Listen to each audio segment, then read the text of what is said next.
로마서 2장 6절에서 11절 말씀인데요. 로마서 2장 6절에서 11절 말씀 찾으신 줄 알고 6절부터 11절까지 한 목소리로 함께 읽도록 하겠습니다. 시작.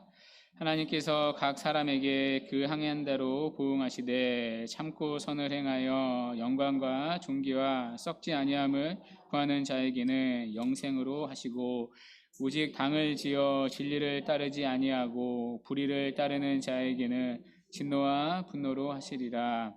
악을 행하는 각 사람의 영에는 환난과 공고가 있으리니 먼저는 유대인에게요 그리고 헬라인에게며 선을 행하는 각 사람에게는 영광과 존귀와 있으리니 먼저는 유대인에게요 그리고 헬라인에게라. 이는 하나님께서 외모로 사람을 취하지 아니하심이라. 아멘.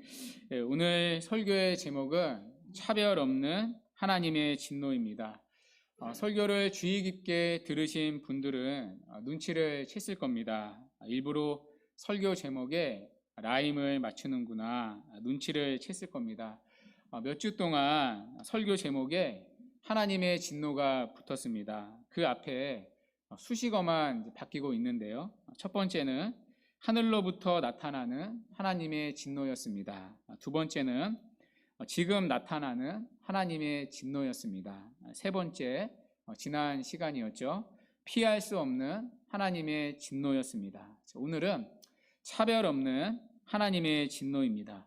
이 제목의 순서는요, 로마서의 흐름을 따라가는 제목입니다. 자, 그러면 왜 로마서는 바울은 하나님의 진노를 계속해서 다룹니까? 하나님의 진노를 알아야만 복음을 필요로 하기 때문입니다.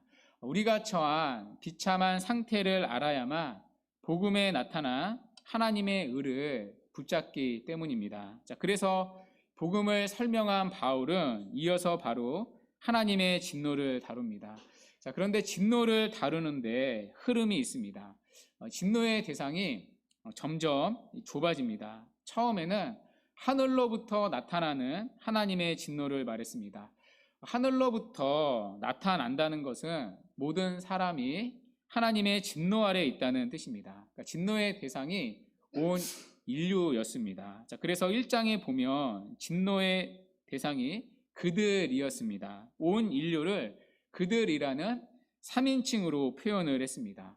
자, 그런데 2장에 들어와서는 진노의 대상이 바뀌었습니다. 자, 그들이 아니라 너로 바뀌었죠. 온 인류에서 특정한 부류, 너라는 부류로 심판의 대상이 좁아집니다. 자, 그러면 여기 너는 누구였습니까? 바로 유대인들이었습니다. 넓게는 도덕주의자들도 포함이 되었습니다. 자, 그러나 1차적으로는 유대인들이 맞습니다. 자, 오늘도 바울은요, 유대인들에게 하나님의 진노를 전합니다. 바로 차별 없는 하나님의 진노를 전합니다. 자, 그게 본문 11절의 말씀인데요. 우리 11절 함께 한번 읽어볼게요. 시작. 이는 하나님께서 외모로 사람을 취하지 아니하심이니라. 아멘. 자, 외모로 사람을 취하지 않는다는 말은요, 차별이 없다는 뜻입니다. 하나님은 누구를 심판을 하시는데 차별하지 않는다는 뜻입니다. 유대인들은요, 하나님이 자신들을 편애한다, 차별한다 믿었습니다. 하나님의 심판의 기준이 민족이라고 생각을 했습니다. 우리는 유대 민족이기 때문에 하나님의 심판과는 무관하다고 생각을 했습니다. 자, 반대로 유대 민족이 아니면 심판을 받는다고 주장을 했습니다. 자, 그러나 하나님은 외모로 사람을 차별하지 않으십니다. 딱 보고 저 사람은 유대인이니까 심판하지 않아야지, 저 사람은 이방인이니까 무조건 심판해야지, 그런 식으로 하나님은 차별하지 않으십니다. 우리도 유대인들과 같은 생각을 가질 수 있습니다. 나는 부모님이 믿는 부모님이니까 심판받지 않을 거야. 나는 교회를 다니니까 심판받지 않을 거야. 나는 믿는 가정에서 태어났으니까 심판받지 않을 거야 생각할 수 있습니다. 자, 그러나 하나님은 우리의 외모, 즉 외적 모습을 가지고 차별하시는 분이 아닙니다. 하나님은 공평하신 분이십니다. 공평하신 하나님이시기 때문에 그분의 심판도 공평합니다.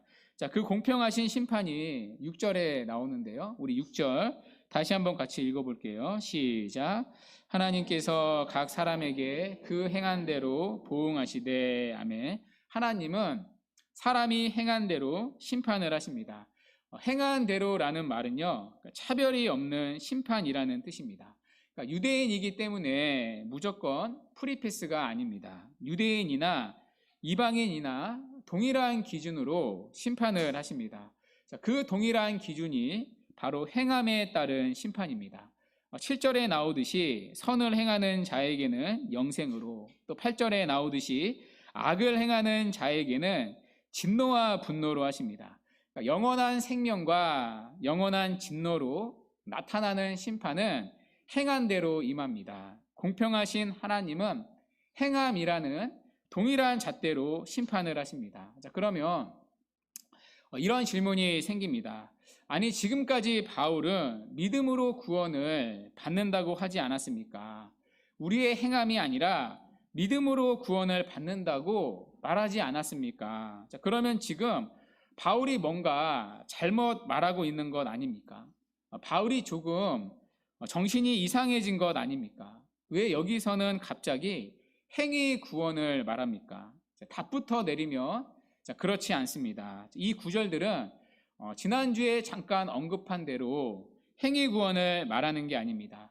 우리의 행위로 구원을 얻어야 한다는 뜻이 아닙니다. 바울은 분명히 믿음으로 구원받는다고 했습니다. 바울은 이미 1장 16절, 17절에서 복음에 나타난 하나님의 의를 믿는 믿음으로 영생을 얻는다고 했습니다. 오직 의인은 믿음으로 산다고 했습니다. 행위가 아니라고 못을 박았습니다. 자, 그래서 복음이고, 그래서 자기는 이 복음이 부끄럽지 않다고 했습니다. 또 뒤에 나오는 로마서 3장 28절에서도 이렇게 말합니다. 그러므로 사람이 의롭다 하심을 얻는 것은 율법의 행위에 있지 않고 믿음으로 되는 줄 우리가 인정하노라. 그러니까 또다시 바울은요, 우리의 행위가 아니라 오직 그리스도가 이루신 그분의 공로를 우리가 믿음으로 영원한 생명을 얻는다고 말합니다. 이것이 바울의 일관된 메시지입니다. 자, 그러면 오늘 본문이 말하는 행함은 무엇입니까? 선을 행하는 자에게는 영생을 주시고 또 악을 행하는 자에게는 진노와 분노로 하신다는 말은 대체 무엇입니까? 행한 대로 받는 심판이 믿음으로 얻는 구원과 어떤 연관이 있습니까? 어떻게 이 둘을 조화시킬 수 있습니까? 답은 간단합니다. 우리는 오직 믿음으로 구원을 받습니다. 이 부분에 대해서는 여지가 없습니다. 자, 그러나 그 믿음은요, 반드시 행함으로 증명됩니다. 행함을 보고 그 사람의 믿음과 믿음 없음이 증명됩니다. 자, 그런 의미로 바울은요, 행한 대로 심판을 받는다고 말하는 것입니다. 그 사람의 믿음의 유무가 행함을 통해 나타나기 때문입니다. 자, 이 말을 조금 더 이해하려면요, 우리가 최후 심판의 날을 이해해야 합니다. 자, 우리는 오늘도 최후 심판을 고백을 했습니다. 자, 언제 고백했죠? 사도신경 때 고백을 했습니다. 거기로부터 산자와 죽은 자를 심판하러 오시리라. 예수님은 산자와 죽은 자를 심판하러 오십니다. 자, 그날 산자와 죽은 자 모두가 최후 심판대 앞에 서게 될 것입니다. 자, 그런데 이 최후 심판의 날은요, 우리의 영원한 운명이 결정되는 날이 아닙니다. 우리의 영원한 운명은요, 그러니까 미래의 운명은 이미 결정이 되었습니다. 이 땅에서 이미 결정이 되었습니다. 자, 이 땅에서 예수를 믿으면 우리는 이미 영생을 소유한 자입니다. 자, 반대로 믿지 않는 사람은요, 영원한 형벌을 받습니다. 그러니까 이것은 이미 이 땅에서 결정된 일입니다. 그러니까 영생과 영벌은 이 땅에서 이미 결정된 일입니다. 자, 그래서 사람이 죽으면요, 죽는 즉시 그의 영혼은 낙원 아니면 음부에 가게 됩니다. 예수를 믿고 죽은 사람의 영혼은 이미 낙원에 가 있습니다. 자, 반대로 믿지 않고 죽은 사람의 영혼은 지금 어디에 있습니까? 음부에 있습니다. 이미 음부의 불 속에서 고통을 당하고 있습니다. 그러니까 예수를 믿지 않고 죽은 사람은요, 이미 심판을 받고 있습니다. 자, 그러니까 최후 심판 이전에 이미 심판을 받고 있습니다. 이미 각 사람의 영원한 운명이 결정이 되었습니다. 자, 그러면 이런 질문이 생깁니다. 자, 그러면 최후 심판은 어떠한 날인가? 아니, 이미 영원한 운명이 결정이 되었는데 왜 최후 심판이 필요한가? 이미 심판을 다 받고 있잖아요. 자, 최후 심판은 그럼 어떠한 날인가? 최후 심판은요, 이미 결정된 운명이 정당하다고 모든 사람 앞에 공개적으로 천명하는 날입니다. 자, 우리가 예수를 믿고 죽으면요, 이미 죽는 순간 낙원으로 가게 됩니다. 반대로 믿지 않고 죽은 사람의 영혼은 즉시 음부에 가게 됩니다. 자, 그리고 예수님이 재림하실 때 죽은 각 사람의 몸이 부활해서 믿은 사람들은 생명의 부활로, 또 믿지 않고 죽은 사람은 사망의 부활로 심판대 앞에 서게 됩니다. 자, 그리고 각각 그들이 받은 상급과 형벌이 정당하다라는 것을 공개적으로 드러내고 선언하는 날이 최후 심판의 날입니다. 자, 그러니까 최후 심판의 날은요, 우리의 영원한 운명이 결정되는 날이 아닙니다. 자, 그건 이미 이 땅에서 결정이 되었습니다.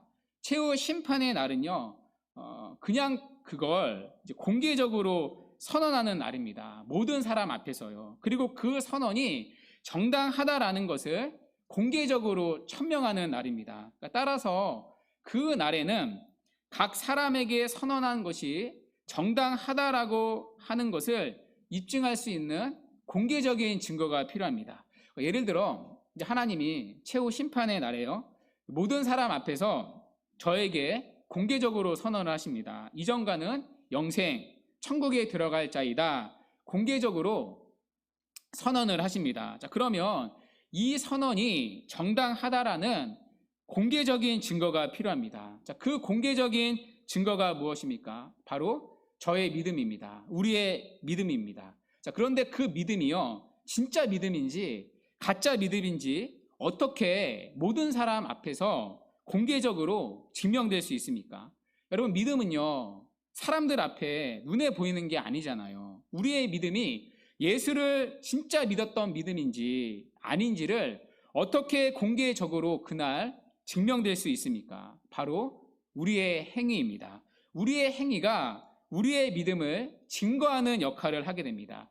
이 땅에서의 우리의 행위가 최후 심판의 날 그리스도에 대한 우리의 믿음을 공개적으로 증거하는 역할을 할 것입니다. 왜냐하면 구원 얻는 참된 믿음이란 반드시 순종을 동반하기 때문입니다. 그래서 야고보 사도는요, 행함이 없는 믿음은 죽은 믿음이라고 했습니다. 가짜 믿음이라는 거죠. 자, 구원받을 만한 믿음은요, 입으로만 고백되는 게 아닙니다. 예수를 믿습니다, 입으로만 그치지 않습니다. 반드시 그 믿음의 진실함은요, 자신이 고백한 내용에 대한 순종이라는 행함으로 나타납니다. 자, 그렇지 않으면 그 믿음은 가짜 믿음입니다. 여러분, 우리가요, 기독교 믿음을 오해하면 안 됩니다. 자, 믿지 않는 사람들이 기독교를 가리켜 조롱하는 게 무엇입니까? 너희들은 참 편하게 산다. 아니, 믿으면 구원받냐? 그러면 아무렇게나 막 살아도 되는 거냐? 마음껏 죄지어도 되고 그래도 믿는다 하면 무조건 구원받냐? 참 너희들은 편하게 산다. 그렇게 조롱할 때가 있습니다. 자, 그러나 믿음은요, 아무렇게나 막 살지 않습니다. 진짜 믿음 있는 사람은요, 반드시 순종이라는 열매를 맺습니다. 자, 이걸 바울도요, 누누이 말합니다. 자, 그 증거가 오직 믿음, 복음을 증거하는 로마서 안에도 충분히 있습니다. 로마서 1장 5절인데요. 우리 함께 한번 읽어볼게요. 시작. 그로 말미암아 우리가 은혜와 사도의 직분을 받아 그의 이름을 위하여 믿어 순종하게 하나니. 아멘. 여기 보면요, 주목할 표현이 있습니다. 믿어 순종하게 하나니입니다. 여러분, 바울은요, 오직 믿음, 지금 복음을 말하지 않습니까? 자, 그런 바울이 뭐라고 말합니까? 믿어에서 끝나는 게 아니라 믿어 순종하게 하나니. 그러니까 이 말은요, 믿음뿐 아니라 순종도 해야지 구원을 얻는다는 뜻이 아닙니다. 자, 이때 순종은요, 구원을 받기 위한 또 다른 조건이 아닙니다. 오직 구원은 믿음으로 받습니다. 자, 그러나 이 믿음은 반드시 순종을 동반한다는 뜻입니다. 도식을 한번 보시겠어요? 첫 번째 도식에 보시면 위에 게요, 천주교의 구원 교리입니다. 위의 구원의 공식은 천주교의 공식인데 잘못된 공식입니다. 믿음만 아니라 행함도 있어야, 믿음 더하기 행함이 있어야 구원을 받는다, 의롭다 여김을 받는다고 말합니다. 여러분, 잘못된 가르침입니다. 자, 오직 구원은요, 믿음으로만 받습니다. 오직 믿음으로 구원을 받습니다. 자, 그러나 그 믿음은 구원만 아니라 뭘 가져다 줘요? 행함도 가져다 줍니다. 자, 믿음으로 구원을 받습니다. 그러나 참된 믿음은 반드시 행함이 동반됩니다. 행함이라는 열매를 맺게 합니다. 변화된 삶, 죄로부터 돌이키는 삶, 죄를 회개하는 삶, 말씀대로 살아가는 삶, 순종을 동반합니다. 자, 그렇기 때문에 막 살지 않습니다. 믿는다고 말하면서 말씀과 상관없이 제멋대로 살 수가 없습니다. 믿는다고 말하면서 예배를 안 드린다? 그럴 수 없습니다. 믿는다고 말하면서 아무렇지 않게 죄를 계속 쭉 지을 수 있다? 그럴 수 없습니다. 반드시 돌이키는 회개가 있습니다. 죄를 슬퍼하는, 애통하는 마음이 있습니다. 말씀대로 살려는 몸부림이 있습니다. 참된 믿음은 반드시 순종이라는 열매를 맺게 하기 때문입니다. 여러분, 우리 주님도 말씀하지 않았습니까? 마태복음 7장 16절에서 17절 말씀인데요, 우리 함께 한번 읽어볼게요. 시작. 그들의 열매로 그들을 알지니 가시나무에서 포도를 또는 엉겅퀴에서 무화과를 따겠느냐. 이와 같이 좋은 나무마다 아름다운 열매를 맺고 못된 나무가 나쁜 열매를 맺나니. 아멘. 여러분, 어렵지 않죠? 열매를 보고요, 어떤 나무인지 안다는 말씀입니다. 열매 자체가 나무를 만들지는 않습니다. 자, 그러나 열매를 보고 무슨 나무인지는 알 수가 있습니다. 즉, 순종이라는 열매가 우리를 그리스도인으로 만들지 않습니다. 그러나 변화된 우리의 삶, 순종의 삶이 그 사람이 그리스도인이라는 사실을 알려줍니다. 자, 그렇기 때문에 오늘 바울의 말은요, 복음과 모순되지 않습니다. 각 사람의 행위에 따라 심판을 받는다는 것이 오직 믿음으로 구원을 받는다는 복음과 모순되지 않습니다. 왜입니까? 각 사람의 행함이요, 각 사람의 믿음의 여부를 드러내기 때문입니다. 심판의 때에 그리스도에 대한 우리의 믿음을요, 우리의 행함이 증거하기 때문입니다. 자, 그리고 우리의 행함대로 우리는요, 상급을 받게 될 것입니다. 반대로 믿지 않는 불신자들은요, 그들의 행함에 따라 심판을 받게 될 것입니다. 자, 그게 오늘 바울이 말한 각 사람에게 행한 대로 보응한다는 뜻입니다. 자, 그러면 이런 질문이 생깁니다. 행함의 열매를 보고 믿음의 유무가 드러난다고 하는데, 그러면 행함의 열매에는 어떤 것들이 있습니까? 자, 그 열매가 오늘 본문에 나옵니다. 자, 그 내용이 7절과 8절인데요. 7절에는요, 믿는 자의 열매가 나옵니다. 자, 반대로 8절에는요, 믿음 없는 자의 열매가 나옵니다. 그러니까 바울이 일부러 지금 대조를 하는 거죠. 자, 먼저 믿는 자의 열매를 보겠습니다. 7절인데요. 7절 함께 한번 읽어볼게요. 시작. 참고 선을 행하여 영광과 존귀와 썩지 아니함을 구하는 자에게는 영생으로 하시고. 아멘. 자, 참고 선을 행하는 자는요, 믿는 자를 말합니다. 그러니까 믿는 자는 살펴본 대로 선행이라는, 행함이라는 열매를 맺습니다. 이 선행에 세 가지 열매가 나오는데요, 영광과 존귀와 썩지 아니함을 구하는 자입니다. 자, 먼저 여기 구한다는 말은요, 갈망하다, 추구하다라는 뜻입니다. 자, 그런데 이 시제가요, 현재 분사입니다. 그러니까 현재 진행형입니다. 그러니까 지속적으로 구하는 삶입니다. 그러니까 어쩌다 한번 간헐적으로 마음이 내킬 때 구하는 게 아닙니다. 그러니까 단발성이 아닙니다. 그러니까 지속적인 추구입니다. 그의 삶이 영광과 존귀와 썩지 아니함을 끊임없이 갈망하는 삶입니다. 자, 그러면 그는요, 진노의 날에 구원을 받을 자입니다. 자, 물론 매 순간 이렇게 산다는 건 아닙니다. 넘어질 수 있습니다. 때로는 흔들릴 수 있습니다. 그러나 전체적인 삶의 방향이요, 이 세 가지를 추구하는 삶입니다. 영광과 존귀와 썩지 아니함을 지속적으로 갈망하는 삶입니다. 첫 번째, 영광을 구하는 삶입니다. 여기 영광은 자기 영광이 아닙니다. 자기 영광이 아니라 하나님의 영광을 구하는 삶입니다. 바울이 말한 것처럼 먹든지 마시든지 살든지 죽든지 하나님의 영광을 위해 살아가는 삶입니다. 하나님을 위해 살아가는 삶인 거죠. 두 번째는 존귀인데요. 이 존귀는요, 하나님으로부터 주어지는 칭찬과 인정을 말합니다. 그러니까 사람들의 칭찬이 아니라요, 하나님의 칭찬과 인정을 추구합니다. 여러분, 실제로 바울도 그랬지 않습니까? 갈라디아서 1장 17절 말씀인데요. 이제 내가 사람들에게 좋게 하랴, 하나님께 좋게 하랴, 사람들에게 기쁨을 구하랴. 내가 지금까지 사람들의 기쁨을 구하였다면 그리스도의 종이 아니니라. 이게요, 바울이 구하며 살았던 존귀의 삶입니다. 그러니까 사람들이 아니라 하나님으로부터 칭찬과 인정을 구하는 삶입니다. 세 번째는 썩지 않음입니다. 썩지 않음이란 하나님의 나라를 말합니다. 하나님의 나라는 썩지 않는 영원한 나라이기 때문입니다. 믿음으로 구원을 받은 자들은요, 하나님 나라가 있다는 걸 믿음의 눈으로 진짜 보게 된 자들입니다. 그렇기 때문에 하나님 나라를 위해 살아갑니다. 이 땅은 나그네같이 살아갑니다. 나그네이기 때문에 이 땅을 위해 쌓아두지 않습니다. 미련이 없는 거죠. 장차 들어갈 하나님 나라를 위해 살아갑니다. 이 땅이 아니라 하나님 나라에 들어가서 받게 될 상급을 바라보며 그 상급을 기대하며 하나님 나라를 위해 살아갑니다. 자, 그래서 신자의 인생은요, 눈에 보이는 유한한 세상의 모든 것에서 눈에 보이지 않는 이 세상 너머의 영원한 가치를 하나하나 발견해 가는 과정입니다. 신앙의 연수가 더해질수록, 연륜이 더해질수록 그것이 보여져야 합니다.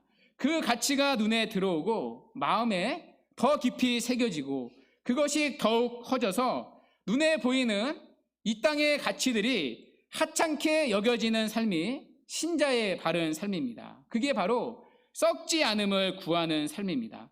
어쩌다가 한 번이 아니라 지속적으로 하나님 나라를 위해 살아갑니다. 이 세 가지 열매가 믿음의 열매입니다. 하나님의 영광, 하나님의 칭찬, 하나님 나라를 구하는 삶. 이 세 가지 열매가 이미 영생을 소유한 자의 삶입니다. 그러니까 믿는 자라면 이 세 가지 열매가 나타납니다. 자, 이에 반해서요, 참된 믿음이 없는 사람은 어떻습니까? 자, 그들의 열매는 무엇입니까? 자, 그 열매가 8절에 나오는데요. 우리 8절 함께 읽어보겠습니다. 시작. 오직 당을 지어 진리를 따르지 아니하고 불의를 따르는 자에게는 진노와 분노로 하시니라. 아멘. 여기 보면요, 자, 중요한 단어가 있습니다. 우리말 번역에는 좀 번역이 미흡하게 됐는데요. 오직 당을 지어입니다. 자, 이 말은요, 그러니까 정치적인 정당을 말하는 게 아닙니다. 뭐 빨간 당, 파란 당을 말하는 게 아닙니다. 또 단순히 무리를 지어 다니는 행위를 말하는 게 아닙니다.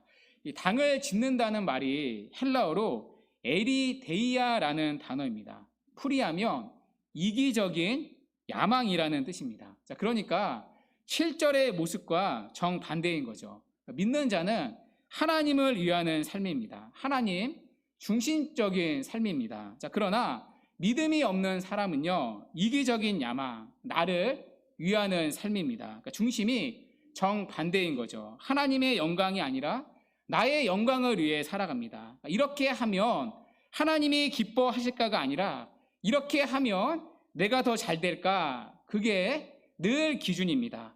칭찬과 인정도 마찬가지죠. 하나님으로부터의 칭찬과 인정이 아니라 사람들로부터 받게 될 칭찬과 인정을 위해 살아갑니다. 그러니까 하나님보다 눈에 보이는 사람을 더 두려워하며 살아갑니다.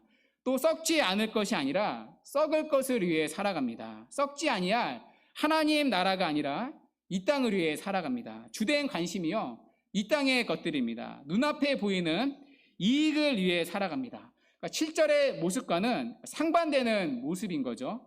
자, 이런 사람들은요, 사실 진리에 관심이 없습니다. 오히려 진리를 외면하거나 억누릅니다. 왜냐하면 자기가 추구하는 삶이요, 진리와 부딪히기 때문인 거죠.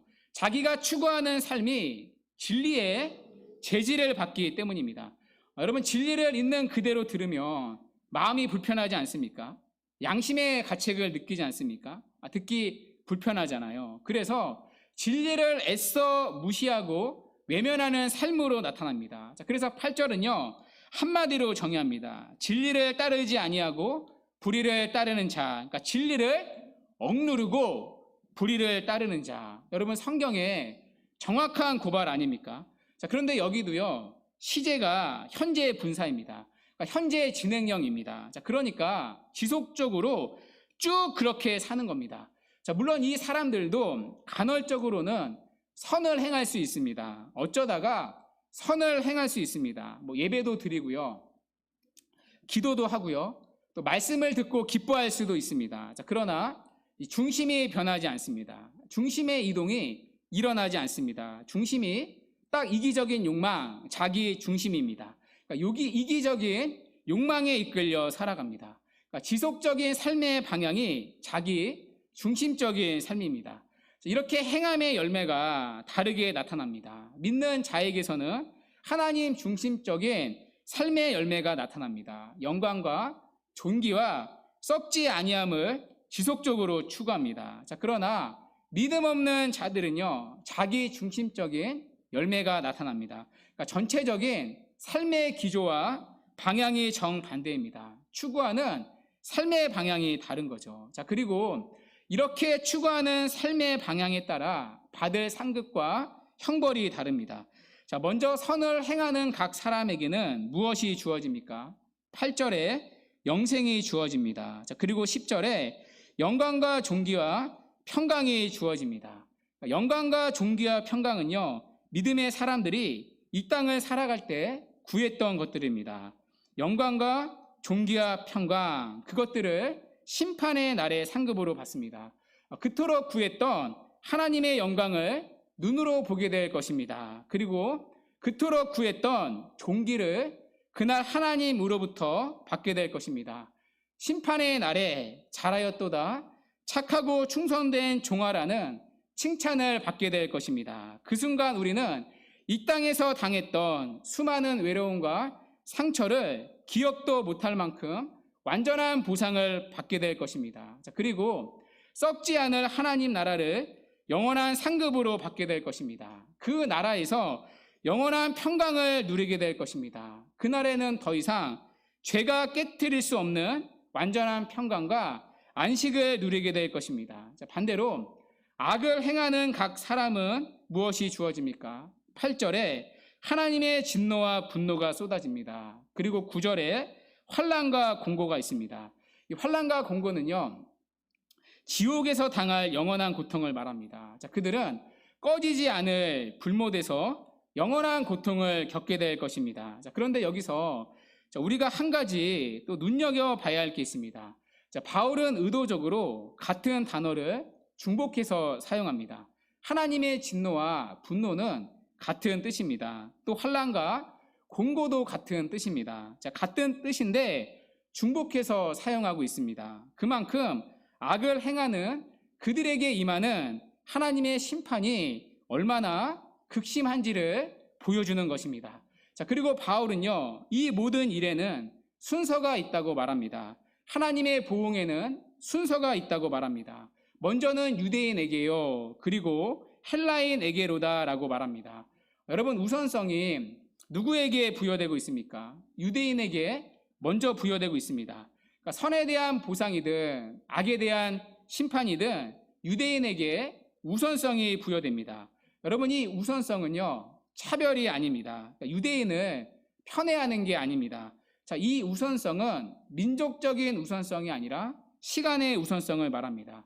유대인이 먼저 복음을 들었기 때문에 먼저 복음의 수혜자가 될 수가 있습니다. 자, 그러나 반대로 먼저 거부했기 때문에 형벌의 희생물이 될 수도 있습니다. 자, 그래서 중요한 거, 이 하나님의 심판에는 그만큼 차별이 없다는 것입니다. 유대인이나 헬라인이나 모두가 차별 없이 하나님의 심판 아래에 있습니다. 그리고 그 심판의 기준은 민족적인 외적인 기준이 아닙니다. 공평하신 하나님은 동일한 기준으로 공평하게 심판을 하십니다. 바로 행함이라는 동일한 기준입니다. 그 행함은 구원의 조건이 아닙니다. 오직 구원은 믿음으로 받습니다. 그러나 그 믿음은 반드시 순종을 동반합니다. 그 사람의 믿음의 진실함은 눈에 보이는 행함으로 나타납니다. 그래서 하나님은 각 사람에게 행한 대로 보응하신다고 말씀하는 것입니다. 심판의 때에 그리스도에 대한 우리의 믿음을 무엇이 증거하기 때문입니까? 우리의 고백이 아니라 우리의 행함이, 이 땅에서의 행함이 증거하기 때문입니다. 여러분, 행위가 중요한 이유가 여기에 있습니다. 행위가 구원을 위한 조건이기 때문이 아니라 여러분에게 구원받는 믿음이 있음을 보여주는 증거이기 때문입니다. 그리고 이 행함에 따라 영원한 상급이 우리에게 주어지기 때문입니다. 자, 그렇다면 여러분에게는 어떤 열매가 나타나고 있습니까? 7절의 열매가 나타나고 있습니까? 아니면 8절의 열매가 나타나고 있습니까? 지금 우리가 무엇을 구하느냐에 따라 우리는 장차 어디에 있을지 알 수가 있습니다. 그렇다면 주 안에 사랑하는 여러분, 먼저 여러분에게는 믿음이 있으십니까? 예수를 믿는 진짜 믿음이 있으십니까? 입술의 고백 말고요. 우리는 다 같이 하나님의 심판대 앞에 서야 합니다. 내가 유대인이든지 헬라인이든지 상관이 없습니다. 내 부모가 믿는 사람이든지 내가 교회를 다녔던 사람이든지 상관이 없습니다. 우리는 다 하나님의 차별 없는 심판대 앞에 서야 합니다. 하나님의 심판은 차별이 없기 때문입니다. 누구나 다 심판대 앞에 서야 합니다. 그렇다면 누가 하나님의 진노를 피할 수 있습니까? 예수를 믿는 사람입니다. 예수를 믿는 믿음으로만 우리는 하나님의 진노를 피할 수 있습니다. 우리의 구원의 근거는 오직 우리의 죄를 속량하신 그리스도의 죽음이며 우리가 실패한 율법의 순종을 대신 성취하신 그리스도의 의입니다. 그리스도 그분만이 우리의 구원의 근거, 영생의 근거가 되십니다. 그분만이 우리를 하나님의 차별 없는 진노에서 구원할 수 있습니다. 그렇다면 주 안에 사랑하는 여러분, 여러분은 예수를 믿는 이 참된 믿음이 있으십니까? 여러분, 우리가 교회를 다닌다고 그리스도인이 되는 게 아닙니다. 이탈리안 식당에 간다고 이탈리안이 되는 게 아닌 것처럼, 중국집에 간다고 중국인이 되지 않는 것처럼 교회를 나온다고 그리스도인이 되는 게 아닙니다. 그리스도인이라고 불리는 일은요, 오직 예수를 믿어져야 되는 일입니다. 예수가 나를 위해 하신 구속의 공로가 무엇인지 알고 그 공로를 진짜 믿어야만 하나님의 심판에서 구원을 받습니다. 그리고 그 믿음이 진짜라면 반드시 그 믿음의 내용에 대한 입술의 고백에 대한 순종이 있습니다. 믿음은 순종을 동반하기 때문입니다. 그 구체적인 열매가 바로 7절의 모습입니다. 그렇다면 여러분에게는 7절의 모습이 나타나고 있습니까? 참고 선을 행하여 영광과 존귀와 썩지 아니함을 구하고 있습니까? 물론 매 순간 우리가요, 이렇게 살 수는 없습니다. 수없이 넘어지기를 반복합니다. 그러나 참된 믿음의 사람은요, 회개합니다. 죄를 슬퍼합니다. 돌이킵니다. 그리고 다시 7절의 방향으로 걸어갑니다. 그 매일의 걸음이요, 여러분의 믿음을 증거하는 것입니다. 여러분이 이기적인 욕망이 아니라 하나님의 영광을 더 사랑하고 사람의 칭찬보다 그리스도의 칭찬을 구하는지는, 그리고 이 땅의 것들보다 썩지 아니할 하나님의 나라를 구하는지는 여러분의 매일매일의 삶이 증거해 줄 것입니다. 바라기는 여러분의 매일의 삶이 7절의 모습이 되기를 바랍니다. 그래서 여러분의 매일의 삶이 여러분의 참된 믿음을 증거해 주는 은혜가 있기를 바랍니다. 그리고 그 삶을 살아가는 우리를 하나님은 잊지 않으십니다. 우리를 보시고 아시는 하나님이 그날에 썩지 않고 영원할 상급으로 각 사람에게 보응해 주실 것입니다. 그 믿음으로 한 주를 또다시 살아가는 은혜가 있기를 바랍니다. 그래서 새롭게 시작되는 한 주도 영광과 존귀와 썩지 아니함을 구하며 살아가는 우리 모두가 되기를 주님의 이름으로 간절히 축원합니다. 아멘.